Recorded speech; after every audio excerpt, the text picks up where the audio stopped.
जय हिंद साथियों, चलिए मैं आज बिहार बजट 2025-26 को देखते हैं।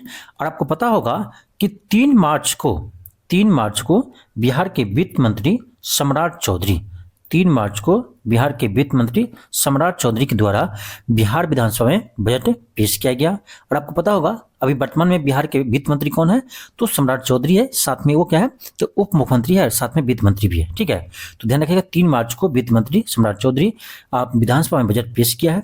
चलिए देखते हैं आपका बजट से संबंधित महत्वपूर्ण पॉइंट जहां से आपके एग्जाम में प्रश्न आ सकते हैं। तो सबसे पहला आपका पॉइंट ये है कि बजट का आकार आपको ध्यान रखना है। तो आपका बजट का आकार कितना है, ये ध्यान रखिए कितना है, तो 3,16,895.02 करोड़। ठीक है, तो इसको ध्यान रखिएगा, 3,16,895 करोड़ ये आपका बिहार बजट यानी 2025-26 का आकार है। अब पिछले बार कितना था 24-25 में, तो ये था आपका 2,78,725 करोड़। तो देखिए प्रश्न कैसे बनेगा, ये तो आपको बजट का आकार ध्यान रखना ही है, साथ में ये भी ध्यान रखना है कि 2024-25 का अपेक्षा ये कितना अधिक है। ठीक है, तो कितना अधिक है तो ध्यान रखिएगा, ये भी आपको यहाँ पर दिया गया है। देखिए कितना अधिक है, तो इसको ध्यान रखिएगा 38,169 करोड़। ठीक है, 38,169.30 करोड़ है, जो आपका पिछले वर्ष की अपेक्षा इस बार आपका इतना अधिक बजट है। ठीक है, तो इसको ध्यान रखिएगा आप। ठीक है, और ये परसेंटेज में कितना है उसको भी ध्यान रखना है। एक सेकेंड, ये आपका जो कितना वृद्धि हुआ है, तो 38,169 करोड़ वृद्धि हुआ है बजट में। और ये परसेंटेज में बात करें कितना परसेंट वृद्धि हुआ है, तो ध्यान रखिएगा 13.69%। ठीक है, 13.69% इस बार का बजट पिछले वित्त वर्ष की तुलना में अधिक है। तो इसको भी ध्यान रखिएगा और इस परसेंटेज को भी ध्यान रखिएगा और ये बजट का आकार को भी ध्यान रखिएगा। तो यहाँ से 3 प्रश्न आपके बन सकते हैं। चलिए आगे देखते हैं आपका आगे क्या है। तो देखिए यही चीज़ यहाँ पर लिखा गया, कोई बात नहीं, आगे देखते हैं आपका अगला पॉइंट। देखिए क्या है, कह वित्त वर्ष 2025-26 में बिहार सरकार, देखिए बिहार सरकार को केंद्र सरकार से सहायता अनुदान के रूप में 54,575.02 करोड़ प्राप्त होने का अनुमान है। ये क्या है, ये आपको बिहार सरकार को जो अनुदान मिलता है केंद्र से, ठीक है, तो केंद्र से सहायता के रूप में कितना मिलेगा 2025-26 में बिहार को, तो 54,575 करोड़ मिलेगा। ठीक है, तो इसको भी ध्यान रखिएगा, जो पिछले वित्त वर्ष की अपेक्षा 2,414 करोड़ अधिक है। ठीक है, इसको ध्यान रखिए, लेकिन इसको आप ध्यान रखिएगा कि केंद्र सरकार से बिहार को सहायता कितना मिलेगा, तो 54,775 करोड़। ठीक है, चलिए देखते हैं आपका अगला पॉइंट क्या है, आपका इंपोर्टेंट। ठीक है, यहाँ देखिए इस बजट में आपका क्या घोषणा किया गया है, तो देखिए महिलाओं के लिए क्या किया गया है। ठीक है, महिला सशक्तिकरण के लिए क्या किया गया है, यहाँ पर कहा गया कि महिला सिपाहियों को पदस्थान थाने के आसपास आवासन सुनिश्चित करने के हेतु राज्य सरकार द्वारा किराए पर आवास लेकर आवासीय सुविधा उपलब्ध कराई जाएगी। यानी जहां पर पुलिस थाना में महिला सिपाही ड्यूटी पर होंगे उसी के आसपास में उसके आवास भी मुहैया कराए जाएंगे। ठीक है, अगला पॉइंट आपका है कि राज्य के प्रत्येक पंचायत में गरीब कन्याओं के विवाह हेतु राज्य सरकार द्वारा चरणबद्ध तौर पर कन्या विवाह मंडप का निर्माण किया जाएगा। तो यानी राज्यों में प्रत्येक पंचायत में आपका बिहार के प्रत्येक पंचायत में कन्याओं के विवाह के लिए बिहार सरकार के द्वारा कन्या विवाह मंडप का निर्माण किया जाएगा। ठीक है, चलिए आगे देखते हैं आपका अगला क्या है। यहाँ देखिए ये बहुत ही महत्वपूर्ण है। ठीक है, राज्य की महिलाओं के लिए प्रमुख घोषणाएं, क्या घोषणा की है, तो राज्य के प्रमुख शहरों में महिलाओं के लिए पिंक बस परियोजना, ये ध्यान रखिएगा, पिंक बस परिचालन किया जाएगा, जिसमें सवारी, चालक और कंडक्टर सभी महिलाएं होगी। यानी पिंक बस बिहार में चलाए जाएंगे और जिसमें यानी चालक, सवारी और कंडक्टर सभी क्या होंगे, महिला ही होंगे। ठीक है, फिर अगला है कि महिला चालकों को ई रिक्शा और दोपहिया वाहन को व्यावसायिक परिचालन हेतु क्रय यानी खरीदने के पर नगद अनुदान का प्रावधान किया जाएगा। यानी कि कोई महिला चालक है, यदि वो ई रिक्शा या दोपहिया को भी वाहन व्यावसायिक रूप में यानी कि पैसा कमाने के उद्देश्य से वो खरीदते हैं, तो उस पर बिहार सरकार अनुदान के रूप में उसको सहायता देंगे। ठीक है, अगला है कि राज्य के प्रमुख शहरों में महिला वाहन परिचालन प्रशिक्षण केंद्र की स्थापना की जाएगी, जिसमें प्रशिक्षक भी महिलाएं होगी, यानी उसको सिखाने के जो ट्रेनिंग देंगे वो भी महिलाएं ही होंगे। ठीक है, आगे चलिए देखते हैं क्या है। आगे आपका है स्वास्थ्य से जुड़ी घोषणाएं। देखिए, राज्य के बड़े अनुमंडलों में अनुमंडलीय अस्पताल के अतिरिक्त एक नए रेफरल अस्पताल का निर्माण किया जाएगा। कैंसर जैसे गंभीर बीमारी को रोकथाम के इलाज के लिए बिहार कैंसर केयर सोसाइटी की स्थापना करेंगे। बहुत ही इंपॉर्टेंट है, ध्यान रखिएगा। और आपको पता होगा, और आपका जो केंद्रीय बजट था उसमें भी आपको कैंसर अस्पताल बनाने की बात कहा गया था। ठीक है, अगला है कि बेगूसराय में एक कैंसर अस्पताल की स्थापना की जाएगी। ये इंपॉर्टेंट है, ध्यान रखिएगा। कैंसर अस्पताल का स्थापना कहाँ की जाएगी?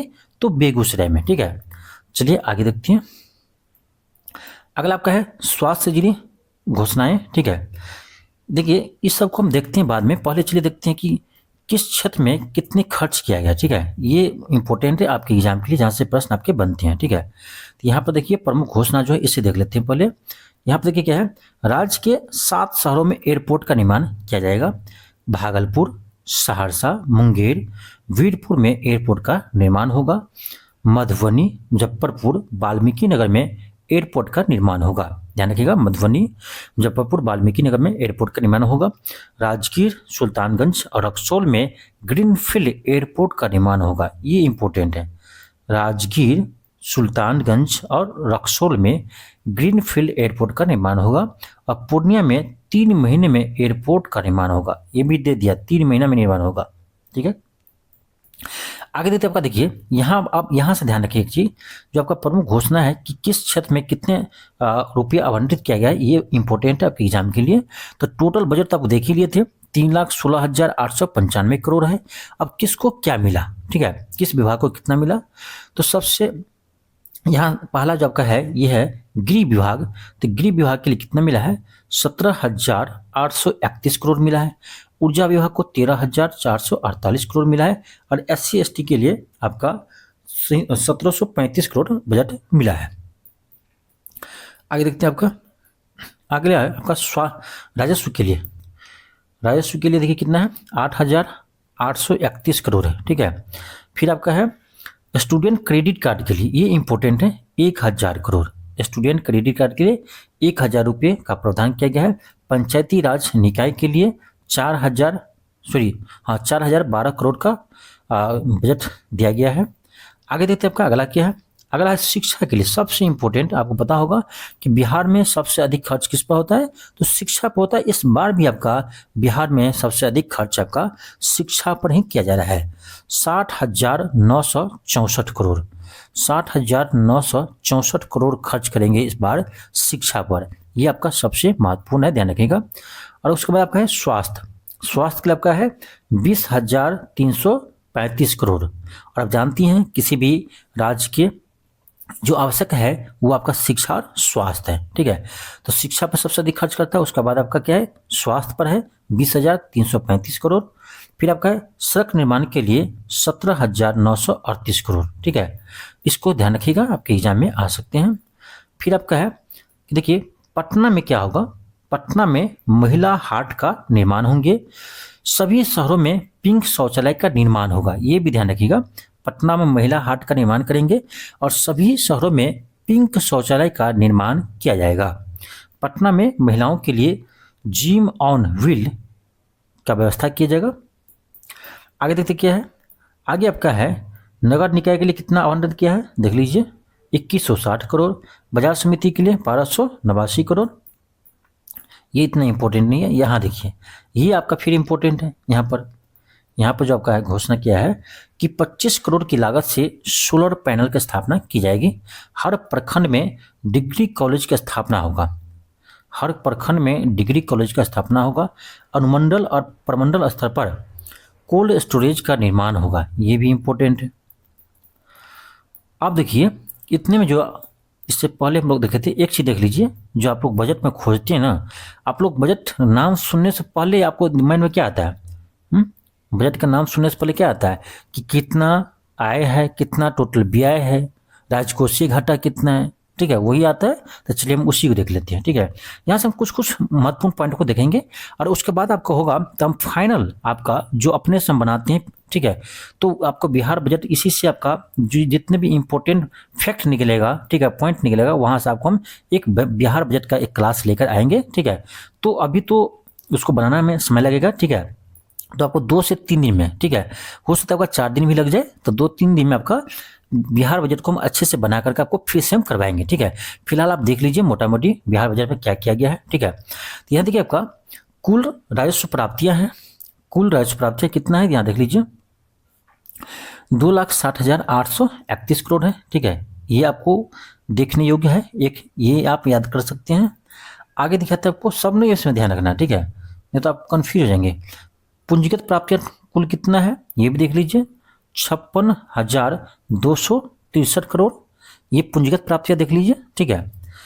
फिर हम क्या देखेंगे, तो उसके अलावा हम देखेंगे आपका यहाँ देखिए ब्याज भुगतान ये सब को काम नहीं है हमको। हाँ, कुल प्राप्तियां आप देख सकते हैं, कुल प्राप्तियां कितना है ये देखिए, कुल प्राप्तियां कितना है तो 3,17,094 करोड़ है। तो कुल प्राप्तियां आप देख सकते हैं इसको, ठीक है।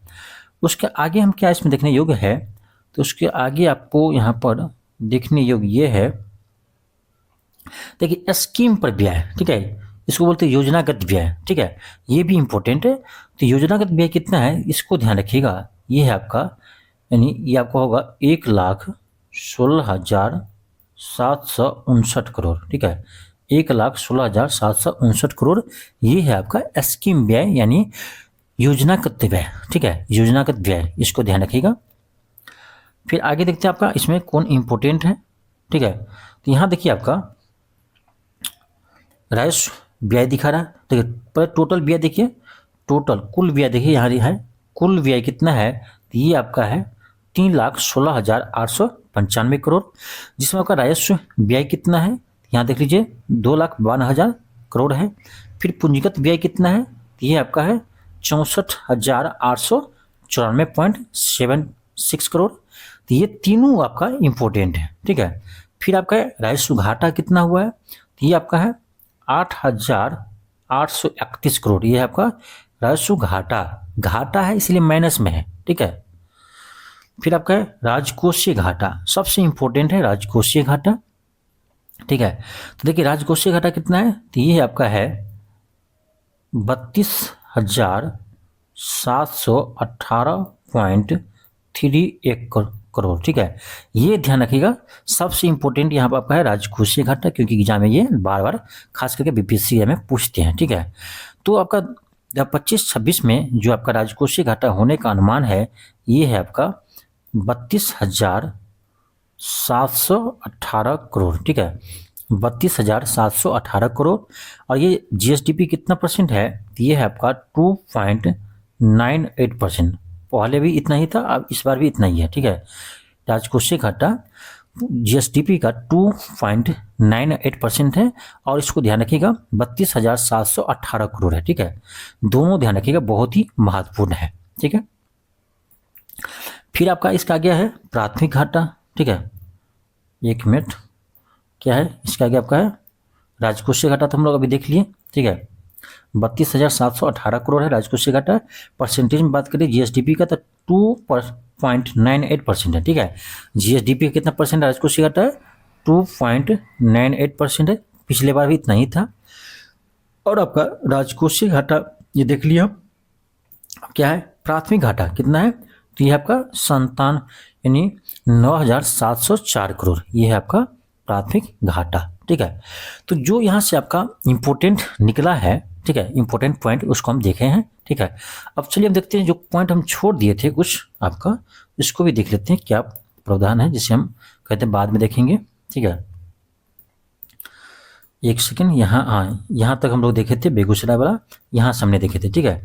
कह रहा स्वास्थ्य क्षेत्र से जुड़ी घोषणा है, ठीक है। पहला आपका है कि राज्य सरकार द्वारा लोक स्वास्थ्य प्रबंधन संवर्ग का सृजन किया जाएगा। दूसरा है कि निजी क्षेत्र के सहयोग से राज्य में निजी मेडिकल कॉलेज का संचालन किए जाएंगे, और राज्य में निजी जन भागीदारी यानी पीपीपी आधार पर नए सरकारी मेडिकल कॉलेज खोले जाएंगे, ठीक है। चलिए आगे देखते हैं आपका अगला आपका देखिए क्या है, ये भी आपका महत्वपूर्ण है कि विभिन्न जिलों में हवाई अड्डे का निर्माण। पूर्णिया जिले में हवाई अड्डा का निर्माण किया जा रहा है, जिसे शीघ्र ही चालू किया जाएगा। अगला है राजगीर, सुल्तानगंज यानी भागलपुर में जो है, और रक्सौल में हवाई अड्डे विकसित करने हेतु कार्रवाई की जाएगी। ठीक है। फिर आपका छोटे हवाई अड्डा भागलपुर, वाल्मीकि नगर, बीरपुर, सुपौल, मधुबनी, मुंगेर, सहरसा हवाई अड्डे के साथ साथ मुजफ्फरपुर हवाई अड्डे को उड़ान योजना के तहत विकसित किया जाएगा। किस योजना के तहत? उड़ान योजना के तहत। ठीक है। और आगे देखते हैं क्या है। और आगे आपका है कृषि से संबंधित घोषणाएं। चलिए इसे भी देख लेते हैं। आपका राज्य के 21 कृषि उत्पादन बाजार प्रसंस्करण के आधुनिकीकरण के लिए कुल 1289 करोड़ की लागत पर योजना का क्रियान्वयन किया जा रहा है। अन्य सभी बाजार समिति प्रांगण को कार्यशील किया जाएगा। अगला है कि राज्य सरकार द्वारा NCCF, नेफेड इत्यादि से समन्वय का अरहर, क्या है? अरहर, मूंग, उड़द इत्यादि का न्यूनतम समर्थन मूल्य का तय करते हुए क्रय किया जाएगा। आपको पता होगा कि केंद्र सरकार ने भी अरहर, मूंग, उड़द खरीदने के लिए न्यूनतम समर्थन मूल्य की घोषणा किया था। ठीक है। सुधा के तर्ज पर संयुक्त रूप से राज्य के सभी प्रखंडों में प्रखंड स्तर पर तरकारी सुधा आउटलेट खोला जाएगा। तरकारी सुधा खोला जाएगा। ठीक है। आगे देखते हैं आपका, ये तो हम लोग देख चुके थे पहले। ठीक है। तो ये था आपका कुछ बिहार बजट का कुछ महत्वपूर्ण पॉइंट। ठीक है। और आपको हम एक आपका बिहार बजट का अपने से हम जो बनाएंगे आपका बजट पर, बिहार बजट पर। ठीक है। आपको पता होगा कि हम बिहार बजट आपको करवाते हैं अलग से, तो बिहार बजट आपको हम करवाएंगे अलग से 2025-26 का अच्छे से नोट बनाकर। ठीक है। अभी थोड़ा सा समय लगेगा, समय आपका हो सकता है 3 से 4 दिन लग जाएगा, लेकिन आपको हम फिर से बिहार बजट पर एक अच्छा क्लास लेकर आएंगे जिसमें हम ऑब्जेक्टिव क्वेश्चन को भी शामिल करेंगे। ठीक है। पहले तो हम सब्जेक्टिव रूप में बताते हैं अपने से बना करके जितने भी इंपॉर्टेंट पॉइंट होगा। ठीक है। इसमें बहुत अभी पॉइंट बाकी है, और उसके साथ आपका ऑब्जेक्टिव क्वेश्चन भी लेकर आएंगे जहां से आपके एग्जाम में प्रश्न बनते हैं। ठीक है। और आपको पता होगा इस बार आप देखेंगे कि जो पिछले बार हम आपको बिहार बजट करवाए थे, ठीक है, वही क्वेश्चन आपका इस बार सत्र में बीपीएससी में पूछा गया था। ठीक है। जो ऑब्जेक्टिव क्वेश्चन लेकर आए थे वैसे ही प्रश्न आपके एग्जाम में आए हुए थे। ठीक है। तो ऑब्जेक्टिव प्रश्न आपके एग्जाम में सीधे बनते हैं। तो आपको हम नेक्स्ट क्लास में आपको 3 से 4 दिन में बजट का एक अच्छा से, बिहार बजट का एक अच्छा से क्लास लेकर आएंगे जिसमें आपका कुछ महत्वपूर्ण पॉइंट भी रहेगा और साथ में आपका बजट से संबंधित ऑब्जेक्टिव क्वेश्चन भी लेकर आएंगे जिससे आपका एग्जाम में हेल्पफुल होगा। ठीक है। तो आप लोग इस क्लास को जरूर देखिए, और आपको हम इसके नेक्स्ट क्लास में आपको हम बिहार आर्थिक सर्वेक्षण की भी क्लास लेकर आएंगे जो आपके एग्जाम के लिए बहुत ही महत्वपूर्ण है। तो चलिए मिलते हैं नेक्स्ट क्लास में। आज के लिए इतना ही। थैंक यू, धन्यवाद। चलिए एप्लीकेशन से जुड़ी कुछ बातों को समझ लेते हैं कि हमें पीडीएफ कैसे मिलेगा और आप एप्लीकेशन को कैसे डाउनलोड कर सकते हैं। तो सिंपल सा जो है, आप अपने प्ले स्टोर पे आएंगे। प्ले स्टोर पे आने के बाद आप जो है LK क्लासेस सर्च करेंगे। LK क्लासेस सर्च करने के बाद जो है आपको यहाँ पे सर का लोगो दिखेगा जिसमें सर की फ़ोटो लगी है। सिंपल सा आप इसे ओपन कर लेंगे। मैंने ऑलरेडी इसको डाउनलोड कर रखा है इसलिए ऐसा दिखा रहा है। यदि आप पहली बार डाउनलोड कर रहे हैं तो सिंपल सा अपना नाम फिल करना है, फ़ोन नंबर और पासवर्ड। आपका ऐसा इंटरफेस खुल के सामने आ जाएगा।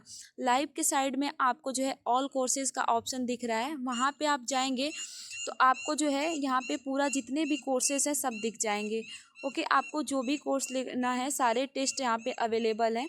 सबसे पहले मैं बता देती हूँ कैसे लेना है। तो आप बाई नाउ पे क्लिक करेंगे। बाई नाउ पे क्लिक करने के बाद सिंपल सा जो है आपका प्रोसेस कैसे पेमेंट करना है देख लीजिएगा। तो 2 तरीके से पेमेंट करने का ऑप्शन है। आप एक स्कैनर्स के माध्यम से कर सकते हैं, दूसरा ऑनलाइन।